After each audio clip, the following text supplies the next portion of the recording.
E agora, no módulo 2, vamos tratar do arrebatamento em si. O arrebatamento é o evento mais esperado por todos os cristãos. Todo cristão almeja o arrebatamento da igreja.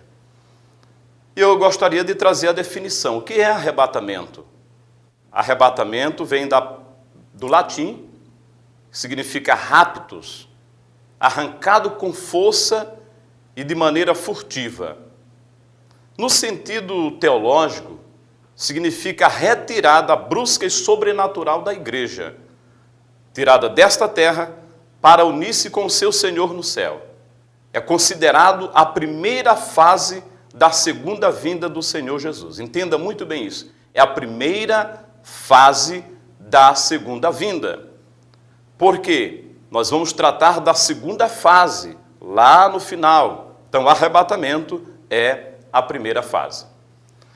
O arrebatamento é considerado para nós, os cristãos, como a bendita esperança, porque a igreja do Senhor tem a esperança de ser tirada desta terra para estar com o seu Senhor onde ele estiver. Essa é a nossa esperança.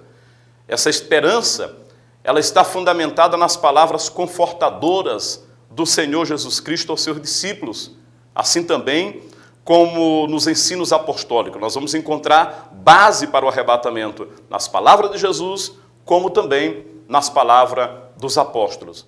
O texto de João, por exemplo, capítulo 14, versículo 1 a 3, é um texto muito especial para esse momento, quando Jesus disse: não se turbe o vosso coração, credes em Deus, crede também em mim. Na casa do meu pai há muitas moradas. Se não fosse assim, eu vos teria dito, mas eu vou preparar-vos lugar. E quando eu for e preparar lugar, eu virei outra vez e levarei vocês para mim mesmo, para que onde eu estiver, estejais vós também. Então, esse texto bíblico, ele serve de base para o argumento do arrebatamento da igreja, assim como outros também que veremos depois. Nós encontramos também um outro texto que fala sobre isso, na carta de Tito, aguardando a bem-aventurada esperança e o aparecimento da glória do grande Deus e nosso Senhor Jesus Cristo. Nós encontramos também na carta de Pedro, quando diz: bendito seja o Deus e Pai de nosso Senhor Jesus Cristo, que, segundo a sua grande misericórdia, nos gerou de novo para uma viva esperança pela ressurreição de Jesus Cristo. Então, chamamos aqui o arrebatamento de bendita esperança. Nós temos algumas referências que podem te ajudar, algumas referências para fundamentar esse assunto do arrebatamento. Um dos textos mais importantes encontra-se na carta aos Tessalonicenses, no capítulo 4, versículo 16 e 17. Mas é importante você ler também a partir do versículo 13 até o 18. Leia todo esse texto. Ali, Paulo, ele fala como a igreja será arrebatada. E também, na primeira carta aos Coríntios, no capítulo 15, a partir do versículo 51 ao versículo 54, o apóstolo Paulo também traz um fundamento de como será a transformação dos salvos vivos naquele momento. Quando Jesus vier buscar a sua igreja, a Bíblia diz que os salvos serão transformados. É importante ler estas referências. Tessalonicenses 4 e primeira carta aos Coríntios, capítulo 15. Agora vamos para ilustrações do arrebatamento. Iniciamos um pouco sobre o arrebatamento na aula anterior. Agora eu quero mostrar para você algumas ilustrações, porque no Antigo Testamento encontramos alguns eventos que ilustram muito bem sobre o arrebatamento, certo? Vamos entender isso. O primeiro que eu coloquei aqui foi a trasladação de Enoque.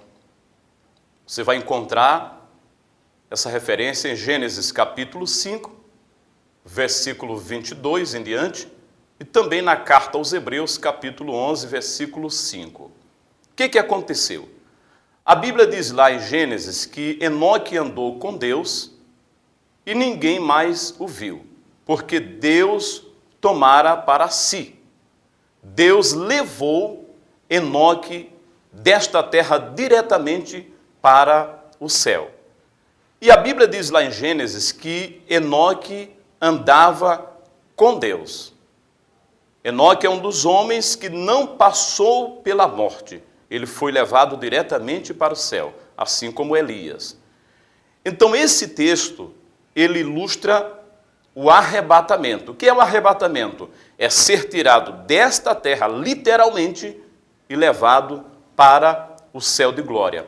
Então este evento aqui, a trasladação de Enoque, já traz essa ilustração. E é importante observar que ele andava com Deus. Qual a conclusão que nós temos? Que as pessoas que andam com Deus, que servem a Deus, que amam a Deus, com certeza serão arrebatados. Outro exemplo que eu trago também é a retirada de Ló, da cidade de Sodoma. A Bíblia vai dizer que Ló, ele habitava em Sodoma. Sodoma era uma cidade ímpia, as pessoas ali desagradavam a Deus. Deus olhou para aquela cidade e a iniquidade era tanta, era insuportável, que o Senhor decidiu destruir toda aquela humanidade. Naqueles dias, eles já tinham a prática do homossexualismo. Quando você lê o texto de Gênesis, vai entender claramente isso.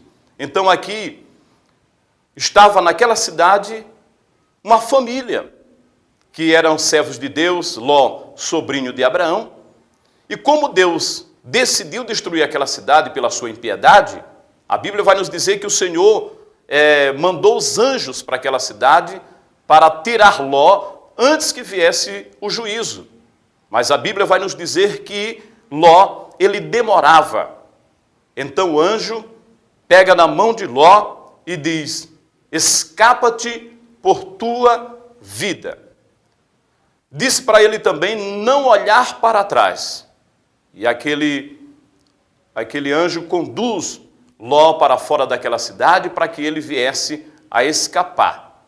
E o que nos chama a atenção é que o anjo pega Ló e diz: escapa por tua vida. Ele provavelmente estava ali organizando alguma coisa, não queria sair. E o que é o arrebatamento? O arrebatamento fala exatamente disso, dessa retirada com força, com rapidez desta terra. Então esse texto ilustra a retirada da igreja. Como será retirada a igreja da terra? Com rapidez, com força, para estarmos para sempre com o Senhor Jesus no céu de glória. O outro caso que eu trago é o encontro de Isaac com Rebeca, que ilustra também o arrebatamento. Você vai encontrar em Gênesis capítulo 24 esse assunto, não é? O encontro de Isaac com Rebeca. Isaac, o noivo, Rebeca, a noiva. E eu quero me deter ao encontro dos dois.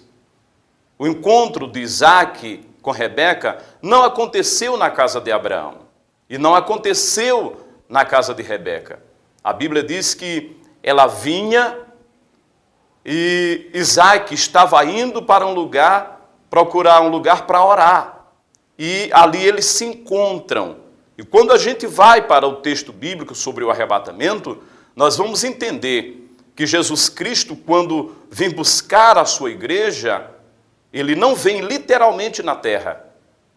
Nessa primeira fase ele não vem. A Bíblia vai nos dizer, primeira carta aos Tessalonicenses, que nós iremos ao encontro do Senhor nos ares e daí estaremos sempre com o Senhor.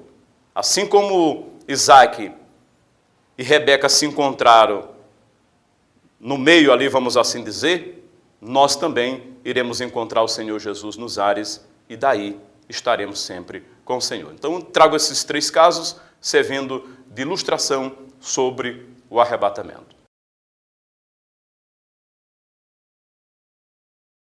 Agora eu quero falar com você sobre os participantes do arrebatamento. Quem participará do arrebatamento? A Bíblia vai nos falar claramente que somente os salvos participarão do arrebatamento. Certo?